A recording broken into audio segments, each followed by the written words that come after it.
Welcome to the friendliest campus in the South. Shotgun Blanchard, one back set, rolls right, pressure coming, throws, Middleton going, he scores! To the gym of the hills. He lifts it to left, that one's pretty well hit. Hall on the run, that ball is gone! Home of the Jacksonville State Gamecocks. Over the day, over the Hawks, he fires up at the buzzer, and drains the three! Good defense by Cunningham. Gregory leads the way, pulls up, he checks. This is your podcast for JSU Sports. High fly ball, center field, it is back, it's out of here! With your hosts, Brandon Owens and Cody Hooks. This is Cocky Nation. Welcome back, FCS Fans Nation and JSU fans, to the Cocky Nation podcast. We are so happy to be back starting Season 3. If that sounded a bit familiar to you, some of you JSU fans, it is because Cocky Nation is now a part of the FCS Fans Nation Network.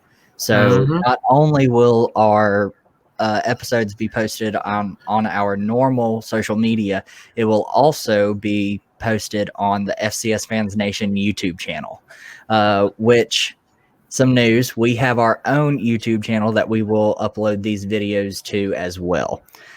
So if you saw the intro video, that is something we are trying out, and I would like to think it was pretty good myself. What about you, Cody?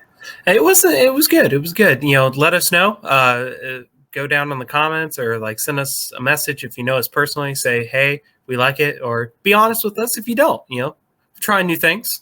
Although if you tell us that it sucked, we will block you from everything. I'm just kidding. I'm definitely gonna cry. I will definitely curl up in a ball and cry because I worked for 4 hours on that darn thing. So if you tell me it sucks, I'm gonna cry. So, but anyways, we are so happy to be back for Season 3, like we said before. Let's get right into the episode. What do you think, Cody? Yeah, let's do it. All right, so we're going to review the spring season since football is back since this past weekend with the kickoff of the MEAC and SWAC Challenge. Thank God, man. Thank God. I know. I'm so happy. I mean, I went so long without football. Boy, I went 3 months and it felt like 2 years. Exactly. I just there's just something about football that brings us all together. And especially if you're an FCS fan, there's just something different. FBS football is really fun. And as an Alabama fan myself, I really enjoy it. But FCS, there's just a different environment that comes along with it. And I've missed it so much. And I'm so excited. It's going to be fun.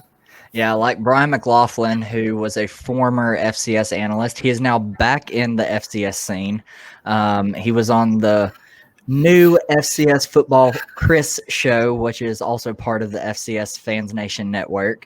Go check out those episodes. Those are from those. That show is led by one of my dearest and probably, I think, only Idaho Vandal fan or friend, Chris Hammond. So go check out that as well as his podcast for Idaho Vandals, Tubs at the Club.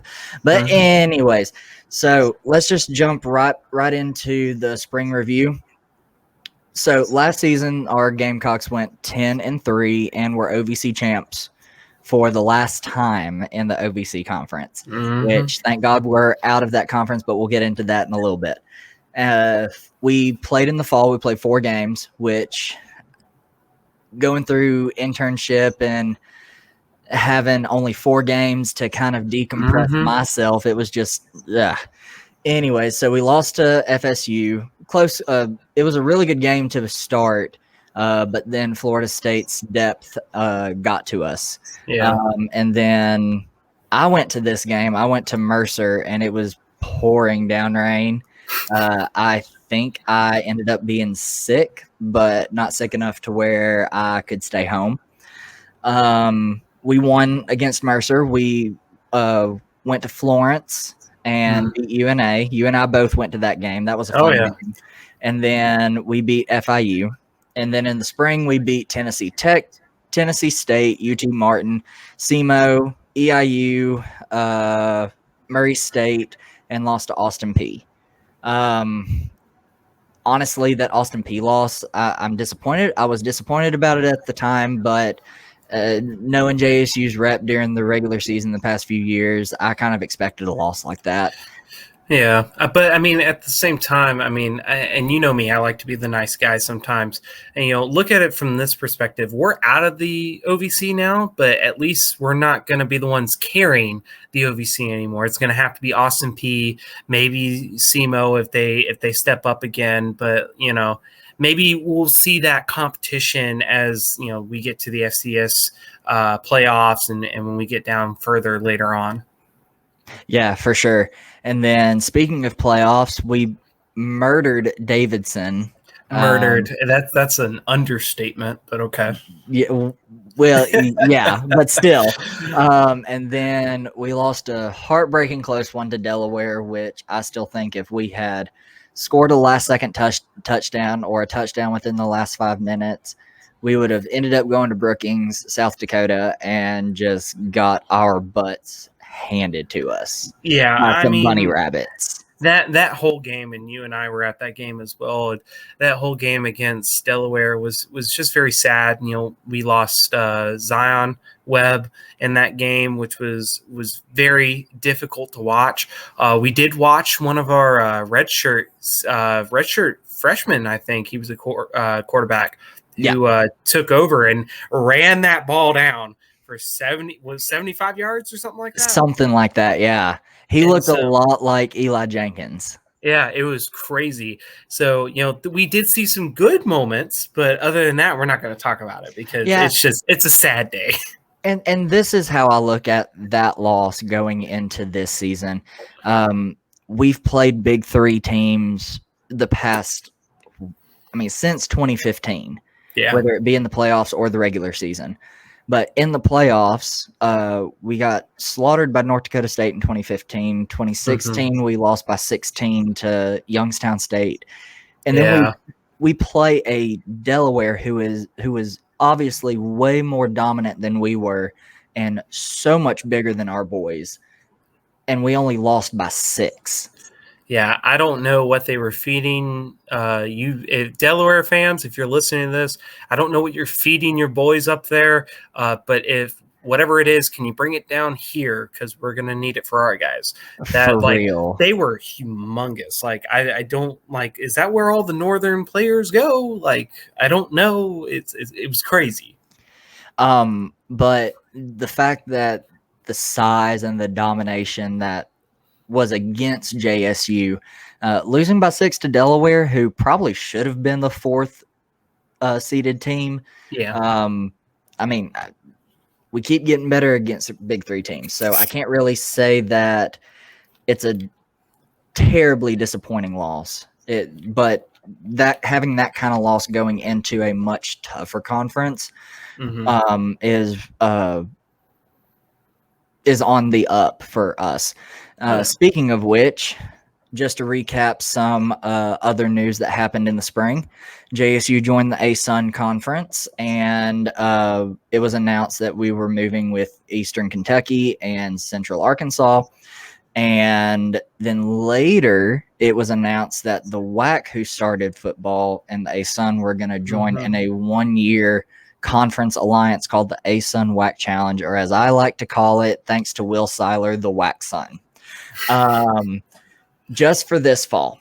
Wax on, wax off. Shush. But the teams included in this challenge are Sam Houston, UCA, EKU, Lamar, Abilene Christian, Stephen F. Austin, Dixie State, whose name is about to change if you haven't seen the article that was posted about 2 months ago on FCS Fans Nation on the Facebook page. Tarleton State, and that's it. There's 9 teams total. But because Dixie State and Tarleton State are ineligible for the postseason due to their transition from Division II, they have dubbed this one-year conference alliance as the AQ7 because it includes the 7 teams that are eligible for a postseason AQ bid. So I'm really excited to see this conference, especially games against like Sam Houston, Central Arkansas. I'll even throw EKU in there because it's a familiar opponent for us. Oh yeah. Excuse me. COVID? Absolutely not. Allergies. But yeah, so I'm really excited to see how this conference plays out. And I would agree with you on that because, I mean, you look at what Sam Houston State did this past season. Kudos to you, SHSU, for winning the championship this year. But, like, you see that level of playing both not just from them, but you see it from UCA, EKU. You see it from all these different teams that are moving on up. And I think this is going to be an interesting season where we grow and they grow as well. You know, this is going to be a fun conference. You know, I've been saying that since, season 2 that, us moving to the ASUN was going to be nothing but beneficial. Are we going to lose a couple games, in this series? Oh, for sure. For sure. But at the same time, if we're not willing to challenge ourselves, and at the same time, if those teams are not allowing themselves to be challenged, then we're not getting better in the process. You know what I mean? Mm-hmm. So I 100% agree. Let's keep on moving into some impact players before we get into the schedule and preseason preview for our boys this season. Some impact play or a impact player that I want to highlight on the defensive side of the ball, because on the other podcast I'm on that around the ASUN, follow us on all social media. I highlighted Zarek Cooper. So I'm going to highlight Nicario Harper. Okay. So Nicario Harper, he's a transfer from Southern Miss. Literally all conference, all American, everything last season. He had 92 tackles and 46 of those were solo, 3 interceptions, 3 pass breakups. Going into this season, he is a Buck Buchanan finalist. I want to say he was a finalist. In fact, I know he was a finalist in the spring season, but he's on the watch list this year as well. Preseason, all everything for the ASUN, All-American. You think of it, he probably holds the title. He's the ASUN defensive player of the year, so congrats, Nicario Harper, on that. One of the things I like about Nicario Harper, he is not afraid to make tackles. He is what JSU has been needing, I would say, from 2016 all the way to 2019. Oh, yeah. So I'm finally happy that I'm finally happy we have a player that's not afraid to make a tackle, whether that be in space or behind the line, down the field, you name it. He will literally go after the ball. It's almost like he is a rabid dog trying to chase down somebody and literally tear them to shreds. I mean, have you seen him? Have you seen him? He's 6'1", 205. I mean, he's literally built like a machine, and it's going to be amazing to watch that on the field because, like you said, we need somebody like that. Ever since 2016, we have to. I've been saying it from the get-go. Our defense needs to be more formidable, and having him on that is going to be beneficial to us. Not only him, but DJ Coleman as well. Shout out DJ Coleman. Also to highlight some other defensive players that I want to give a shout out to. Like I said, DJ Coleman, linebacker Jalen Swain, linebacker Marshall Clark, who had a phenomenal spring season. He really stepped up in the spring. So I'm so excited to see him play. He is a player on the rise. I would definitely keep my eye on Marshall Clark going on from here. Also, I'm going to highlight the specialists as well. Punter Jack Dawson and kicker Alan Karajic. Yeah, man. Especially Alan Karajic. He has a leg on him. I'm ready to see what he can do. Didn't he in play tough soccer before situations. this? Yeah, he didn't play football until his senior year of high school. God. Well, I mean, you're excited for the defense. Like you already said, I'm excited for the offense because, I mean, we have people like Josh Samuel who's going to be behind the ball. We have Zarek coming back, and we haven't really talked about Zarek a lot since the fall season because he took a step back. He wanted to train for the spring season. During the spring season. Yeah, he was also injured. And so we did lean a lot on Zion Webb. And, we would be lying to each other and we'd be lying to our fans if we didn't say we were leaning into Zion Webb as like probably being that guy that moves into the fall season. But as we know what happened in that last game when he got hurt, it really did kind of set a precedence for us to say, hey, is Zarek coming back? What's Zarek going to look like? But let's not forget that in his time, as far as passing is concerned, he's had over 7,000, almost 7,500 yards worth of passing. As far as rushing, he's at like 274 for 792 yards. I mean, he's at 80 touchdowns in this process. And so, I'm really looking to see what he's going to show in this last year and see if he's going to be prominent or maybe this is the step time for another quarterback to move into that area. Because if you haven't looked at our roster yet, we have five quarterbacks in our roster. And so I really do have high expectations for Zarek, but at the same time, I don't want to set him too high because we saw what happened with Webb. We were super excited, and then he ends up getting hurt. Here we are now. Yeah, out of those five, two of them are transfers from Big Three schools. Chance Newman is a transfer from Elon, I believe. And then over the summer, we got a quarterback transfer from Cal Poly. Another one that I am excited to see is the former starting quarterback at Auburn High School, Matthew Caldwell. Oh, yeah. Seeing some of his highlights and seeing how he played against Thompson in the state championship, if he gets any kind of playing time, Matthew, I'm going to go ahead and tell you, you better be ready because college ball is something different, but I believe you have the talent and the work ethic to make a statement. Just stay true to your playing style while adjusting to JSU's playing style, and you should be good. So hopefully we will get to see him play this year. If not, we will probably see him play next year. Not to mention AJ Graham, who had that amazing 75-plus yard touchdown run against Delaware.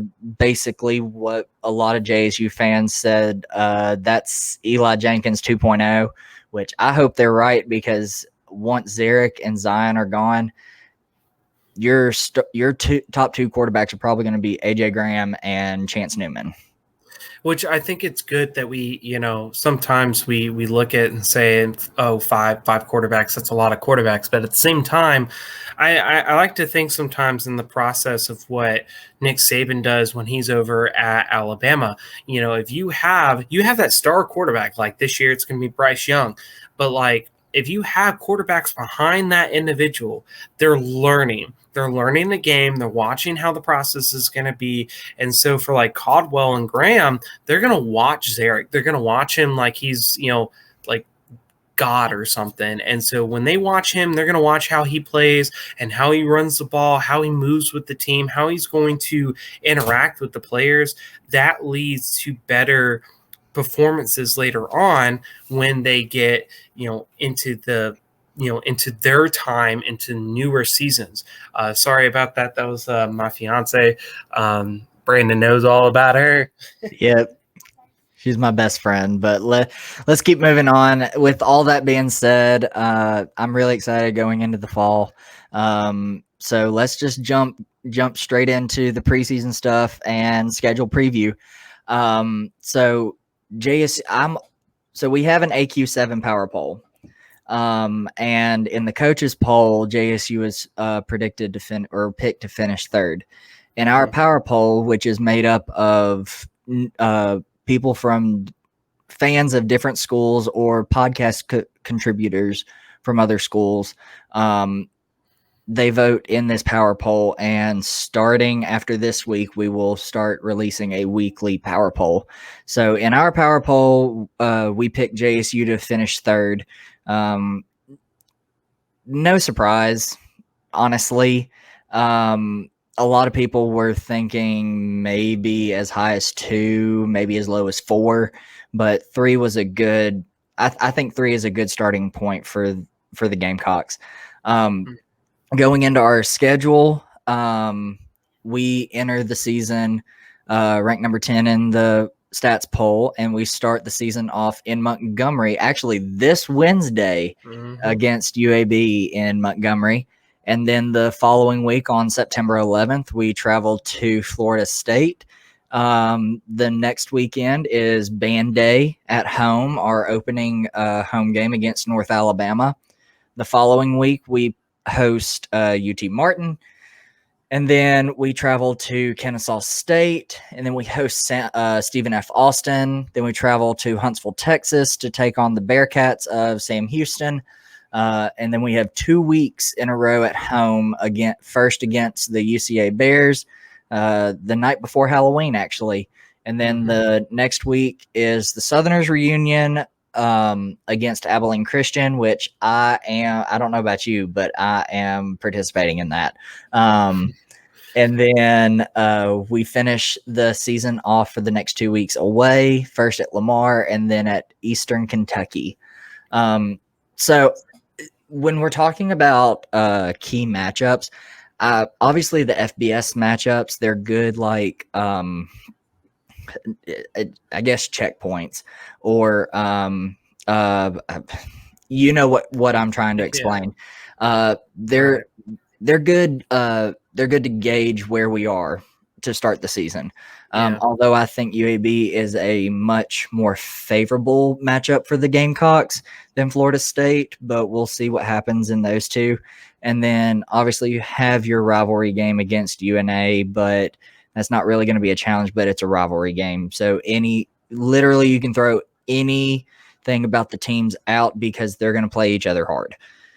And then my other 3 key games are Kennesaw State for obvious reasons, Sam Houston State for obvious reasons, defending national champions, and then UCA again for obvious reasons. Oh yeah, and I would agree with you on that, because KSU, if any of y'all remember the last time that we played KSU, we played them in it's Truist Stadium now, not SunTrust Stadium, but we played them when it was still SunTrust Stadium. Brandon and I were actually at that game in the Southerners at the time. Long game. That was my heart had already pounded out of my chest and was beating outside of my chest while still attached to my body. But wasn't it such a great weekend though? Like that was like the best time. The Southerners enjoyed themselves over there in Atlanta. Thank you to the KSU fans that were very warm and welcoming to us. To those that weren't, we know who you are. But yes, it was a very devastating game at the very end, with that last overtime. What was it? Six overtimes, right? 5 overtimes. It was 5 overtimes. For a few weeks, I think for a week or 2 weeks, we held the record in all of college football for longest football overtime. game. Yeah, and it was. And then LSU and Texas A&M had to go ruin that for us, and I was like, you know what? You LSU fans know what I want to say. But yeah, so I'm really excited for that game because I think it'll be a challenge for both JSU and KSU. But also, again, thinking about that rivalry that's there, I think this is going to be the start of that and growing of that rivalry for KSU and JSU. So be on the lookout for that game. Now, for Sam Houston, I think the reason why that game's going to be interesting is because we're talking, mid-season. We're talking about a team that is going to be like, we don't know where they're going to be at as far as the rest of their season before that. Are they going to be good? Are they going to be ranking top champions still? Are they going to be undefeated by this point? So there's too many parameters to kind of think about at the time to know what this game is going to look like. And so I would really love to discuss that one as we get closer, because it might be a situation where we looked at it like Eastern Washington, where Eastern Washington was super good and we ended up winning against them, early on in the season, or it might be, well, they're not doing super hot, so this might be an easy win for us. So we're not entirely sure. Now, UCA, I think, is going to be another really good game because you have connections over at UCA. I know you and I'm sorry, I'm losing his name now. Yes, Will have the ASUN conference podcast, and so I know that y'all are probably going back and forth on that, trying to figure out like who's the better team. We spent a lot of time talking about that game. Oh yeah, and so I'm excited to see that, especially since it's going to be at JSU, and so I'm excited to see what the turnout's going to be as far as like Arkansas, UCA fans coming to JSU, as well as where they're going to be at by this point in the season. Are they going to be really good? Are they going to be sloppy this year? And so those later games are always fun to watch, because if a team's doing really good and then they lose, like that has major playoff implications, especially if it's a team that's on the bubble. If you are pretty much like not necessarily a lock for the playoff field, which we'll get more into playoffs as the season goes on, because I do my own playoff bracketology. But for sure. If you're a team that's in the playoff field, pretty safe, but not necessarily a lock, and you lose to a team that's right on the bubble, that could hurt your chances and put you on the bubble, even though you may win for the rest of the season. That could put you on the bubble and possibly not. You probably wouldn't get into the playoffs, depending on how bad the loss was and what else happens around the FCS. Yeah, and exactly, and that's why those two games right there, SHSU and UCA, those are prominent games to be looking out for in the FCS, because you're talking about some really prominent good teams that are going to be facing each other at a pivotal time in the season where anything could happen. And if one team slips up, that's it. They're going to end up being out of the playoffs, and then it's going to be a really big rivalry once you get to that point later on, as this continues on into the next few years. So yeah. So you want to do some game predictions for the season? Yeah, I guess. All right. So first up, the game that happens this weekend, UAB. I'm gonna predict. Are we doing scores as well, or you just want like? You can do scores if you want. I don't do scores. I'm gonna go out on a limb here. I'm gonna say JSU. Okay. Now, I know a lot of y'all are like, well, it's UAB. UAB's been winning Conference USA championships every year. Yes, but anything can happen in that first game. And I'm going with JSU. I'll give a score prediction. I think it's going to be close. I think it's going to be like 32-36 or something like that. It's going to be real tight. Okay. So I'm like you. I think this is going to be a really close game. Doesn't even matter what the spread is. I just think with the Crampton Bowl kind of being another home to the Gamecocks in a way, because we've been there twice before, and we really show up to the Crampton Bowl. So I'm really excited to see the crowd of this game, to see how packed it is, especially with the restrictions being back at 100%. Or being lifted to be back at 100%. UAB is a really good football team. They've been pretty dominant in the Conference USA since they brought their football program back. Minus that first year, I believe. But ever since that first year being brought back, I may be wrong about that, but they've been pretty dominant in their in their respective conference since bringing their football team back. So UAB is by no means a slouch. It's not like Florida and International last year for JSU, where we knew for a fact that we were going to win that game. Right. UAB is going to test us. Former JSU head coach and Bill Clark at UAB. I don't know if that will play any role into it. It might. I don't know exactly how our offense has changed since 2013. I want to say it's changed drastically since then, since Bill Clark was head coach. But of the videos I'm seeing of our boys on Twitter and really only on Twitter, but because they never post anything on their Facebook page.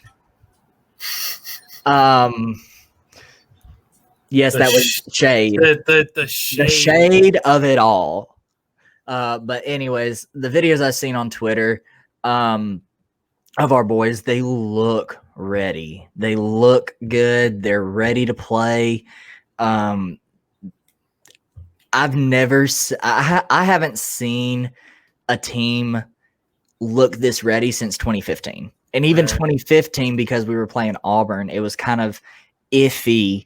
I didn't think we were going to beat Auburn. I thought we were going to get our butts handed to us, and look what happened. So maybe JSU could run away with this. I don't know. I don't think so. So I'm going to go ahead and give my prediction. I'm picking JSU by 3. Okay. I'll take that. Now our second game will be September 11th. We're playing Florida State.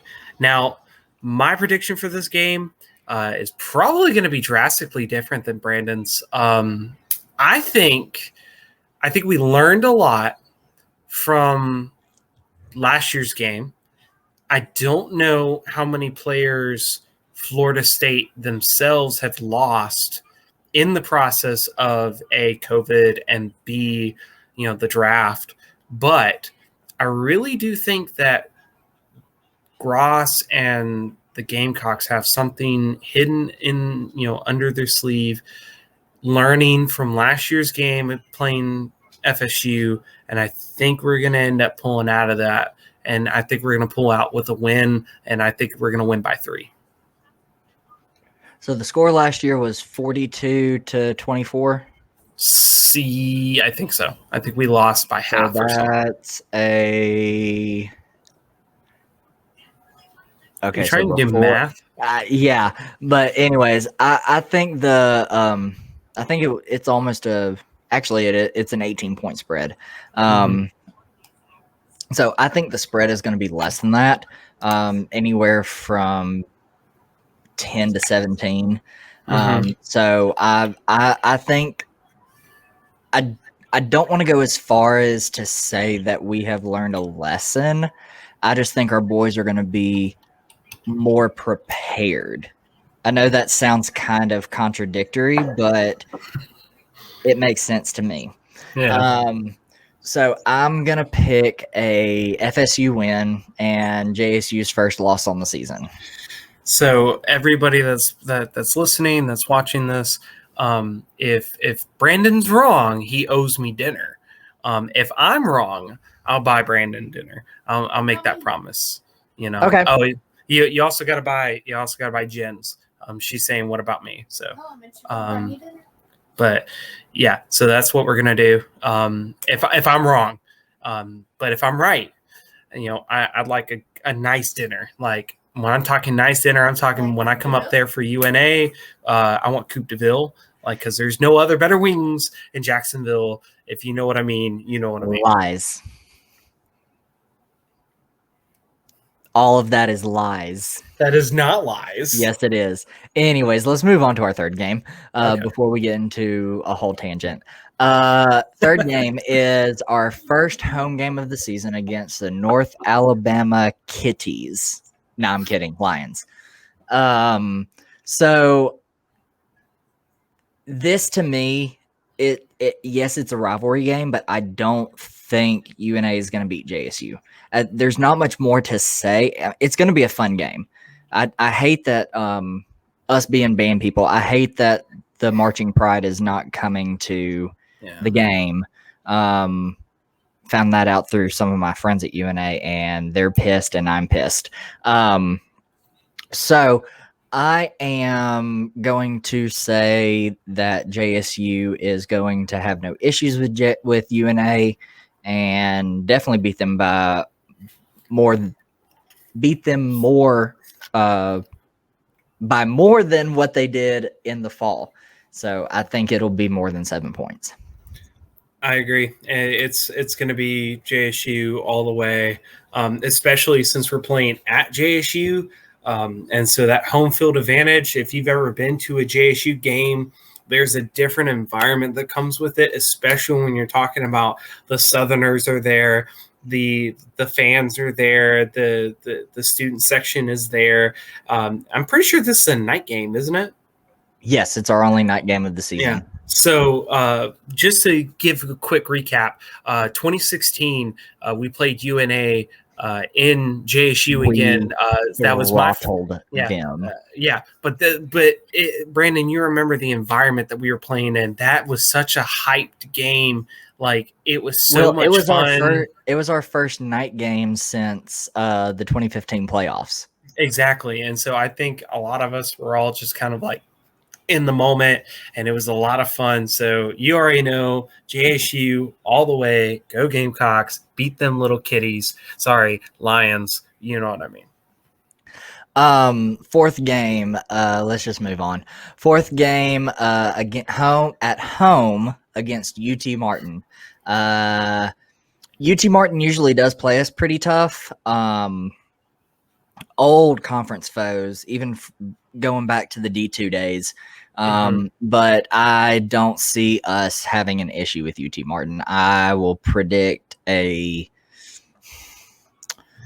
14-plus point win for the Gamecocks.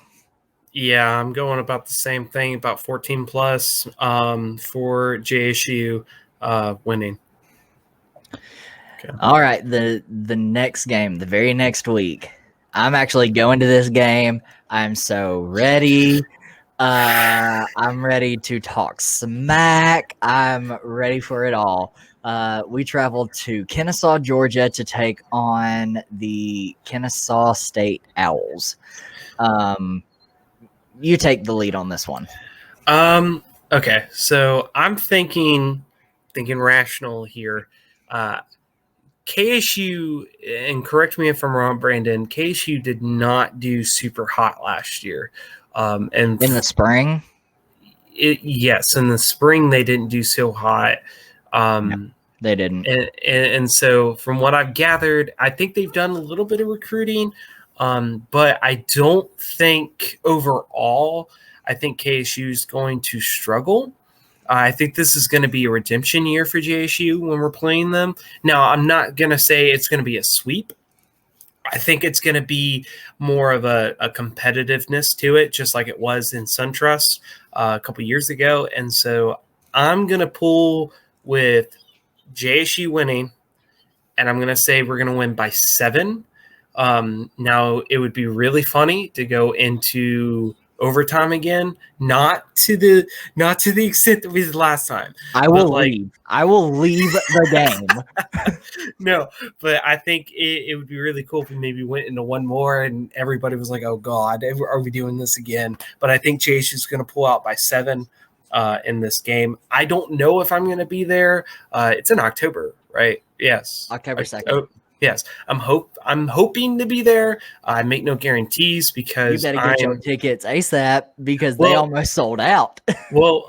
just preference for any of y'all. I'm a teacher, but I also help the band program at my local high school that I work with, and so I may be doing something that weekend. So I'm not entirely sure, but if not, you'll definitely know that I'll be there, cheering with Brandon, talking the smack to the who. So I'm going a completely different direction than Cody.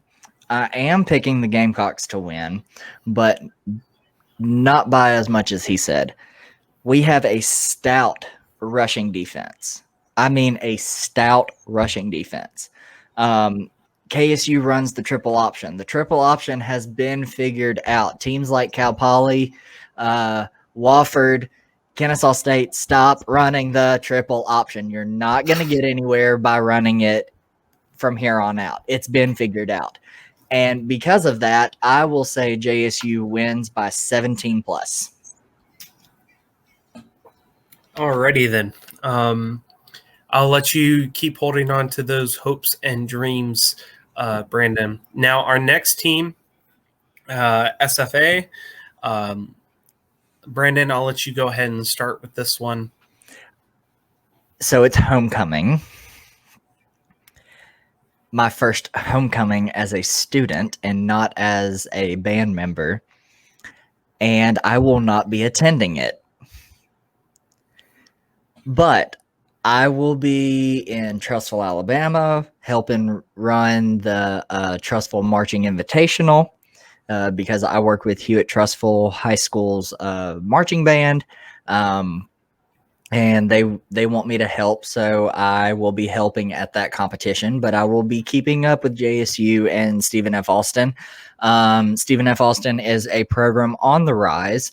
I don't think they're gonna come into Jacksonville and get the W. Very rarely does JSU lose homecoming. We have before. Yeah, we have, because I want to say we lost to SEMO. Yeah, 2 years ago. Yeah. But very rarely do we lose homecoming, ever. So I'm going to say this is no different. We will get the W, take care of business against Stephen F. Austin, and move on to the next week. Yeah, I agree. I think we're going to end up beating Stephen F. Austin. I think it's going to be a fun atmosphere. I don't know if I'm going to be there at that game either. Again, I have big boy duties now. I have a job. So I may be there. I may not be there. But yeah, we'll definitely walk out of that game with a W. So our next game, we have an off week, which I'm hoping the off week I'm going to a marching contest with you at Trussville. But the following week on the 23rd, we play at Sam Houston State. You're going to hate me. I'm sorry. I have to stay consistent from my other podcast. Sorry, Gamecock fans. I don't think we're going to go into Huntsville and get the W. Would I love to see it? Absolutely, I would. I would love to see us knock off the defending national champions on their home turf. But I just do not think we're going to get it done. But I think we will keep the game close. I will say 6 or less points. I'm not going to give you a point wise. I'm not going to say if they're going to win or lose, because for me personally, we're at that point now. Like all the games from Sam Houston down for the rest of the season, I can't really give you a solid prediction just because at that point we're talking about like things could be completely different. If we're talking about Sam Houston defending champions and they're still defending, then yes, I'm going to go with Sam Houston. But if like Sam Houston ends up botching and they're not doing so well, then I'm going to go with JSU. But it's really hard to tell at this point. So if we're going based off of what we know now, I'm going to go. I'm sorry, I am going to have to go with Sam Houston as well. And it's probably going to be a little bit more than 6+ points. It's probably going to be more like 14. All right, fair. So moving on to Halloween Eve the next week when we take on the Central Arkansas Bears in Jacksonville.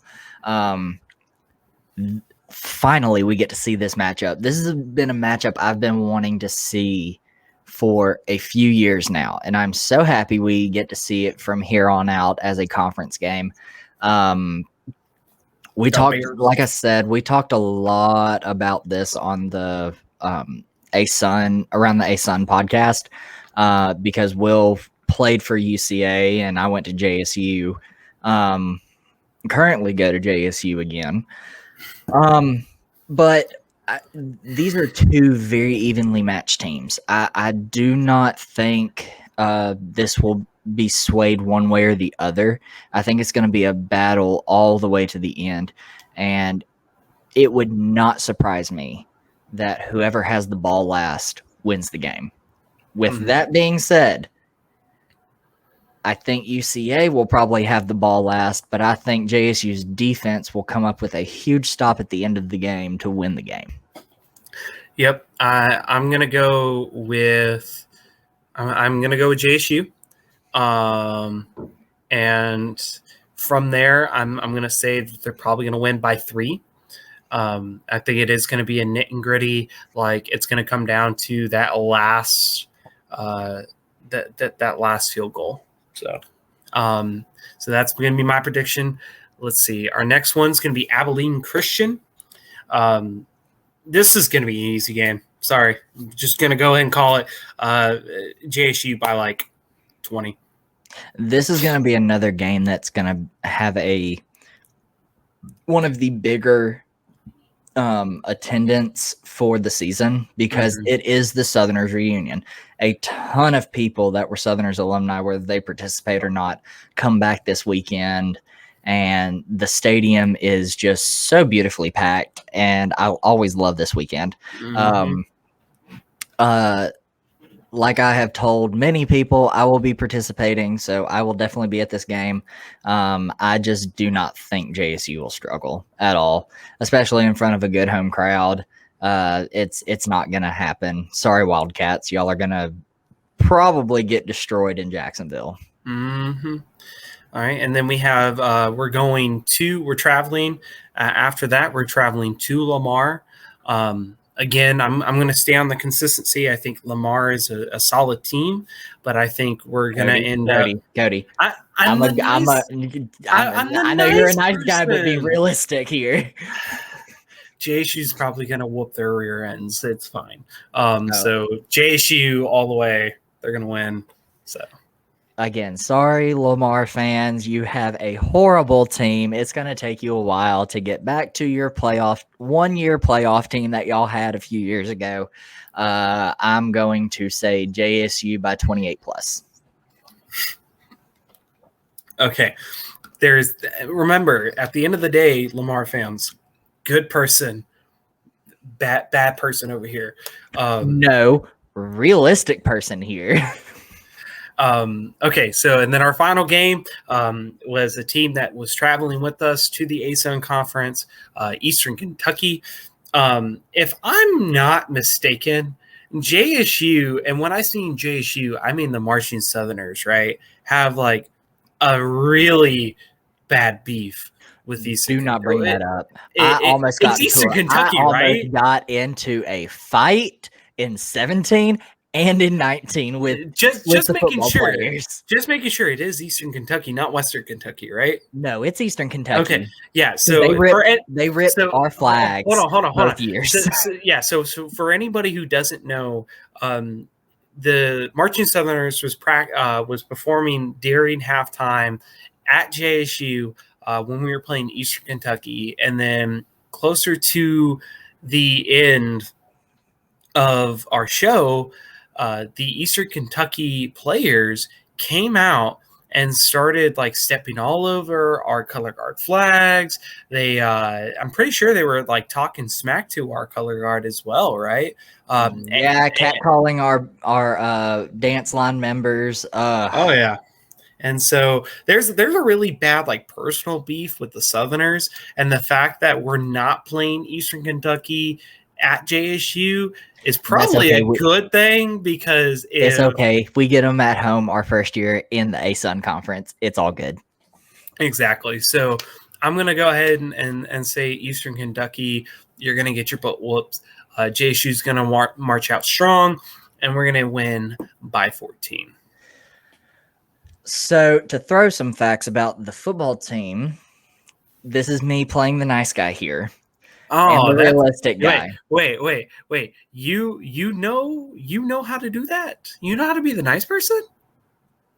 Read my mind, Cody Hooks.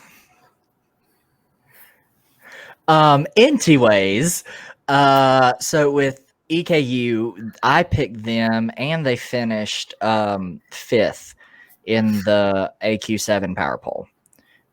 Which to me, it's in the middle of the pack. I think when we did our preview, I had them finishing anywhere from 7-4 to like 3-8. Mm-hmm. But I had them with definitely way more wins than 3. I think I had them going 7-4. So, they're very loaded, especially with their quarterback Parker McKinney coming back. I mean, he gave JSU fits in 2019. I do not know what was in our defense's head in 2019 when they beat us at home, but they could not stop Parker McKinney. So I'm very excited to see how our defense is going to handle Parker McKinney this year. So with that being said, I'm going to predict a closer game than what you predicted. I will say anywhere from 10 to 14 point win for JSU. Okay. All right. I can accept that. So I think both of us had JSU going 9-2 with one conference loss. Yeah. So in our next segment, how far do they go? So 9-2, that's good enough to be a seed. It is. Wouldn't you say? But here's my problem. I love JSU and I love FCS and I love the FCS playoffs. But the two, just ever since 2015, the two don't mix, because we end up getting placed somewhere where the seed just destroys us. Because, we went through how many years of hitting what was the third seed? The curse of the third seed. The curse of the third seed. And so I think overall, I think we're going to get pretty far. I don't know if we're going to make it as far as we want, because it's still too early to tell. I think we might make it, I want to see them make it all the way to the championship. But if I'm being realistic right now, I think they'll probably make it about two rounds, maybe. Okay.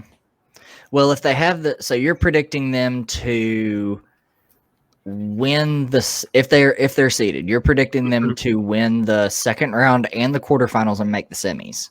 Yes. Okay. I have them. If we're talking about like a specific seed, I think a 9-2 record with the schedule JSU has, depending on what else happens, they could be placed as high as, dare I say it, the 3 seed. I don't want the 3 seed. But realistically, like, if the teams above them do as well as I think they're going to do, JSU will probably be stuck with the 4th or 5th seed. See, now I can live with the 4th seed, maybe even depending on what it looks like, maybe with the 2nd seed. But if we land in that 3rd seed, it's done. It's just get out. So I have us starting in the second round. I have us winning the second round. I have us at least making the quarters, depending on who we play. I think we could possibly make semis. I do not think we're going to make Frisco. Boys, please use our predictions as motivation. We pray that you use it as motivation, because we would love to go to Frisco. Oh yeah. But as of right now, both of us do not think you will make it to Frisco. And we want to change that. We want to go to Frisco. We want to freeze our butts off. But we can't do that. You are at least a quarterfinals team and at most a semifinals team. You have all the capabilities in the world to make it to Frisco and possibly win a national championship. But given recent history, I think you are at least a quarterfinals team this year and at most a semifinals team. Prove us wrong. Please prove us wrong. We're tired of getting knocked out in the second round. Okay.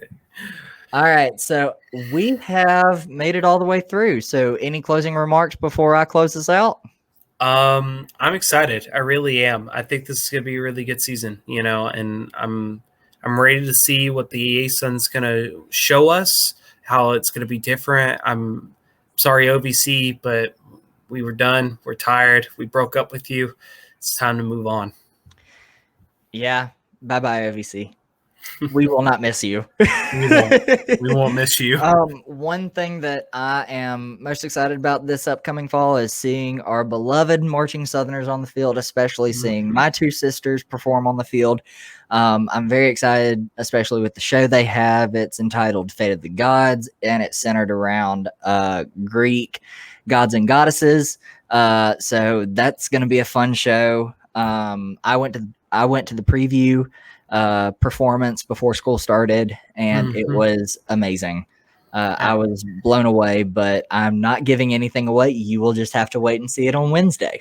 Oh yeah, I'm excited. So I haven't seen it, so I'm excited to see. So you Gamecock fans that want to see the Southerners this week, and you're contemplating on going to the game, buy your ticket. Yes, definitely. And also, we want to thank all of y'all for listening. And if you haven't already, please follow us on our Instagram, our Twitter. It's cocky_nation. And then join our community on Facebook by searching for Cocky Nation, a JSU podcast. Also, if you haven't already, go follow the FCS Fan Nation page as well on all of the social media platforms, because they are being super, super helpful and generous to us. And so we want to get back to them as well. So please go follow all those pages and support your Cocky Nation. Also, be on the lookout for more content throughout the season, not just on Cocky Nation, but for future but for other FCS podcasts to be in future collaboration with Cocky Nation and vice versa. So again, thank y'all for listening, and remember, go Gamecocks and fear the beat.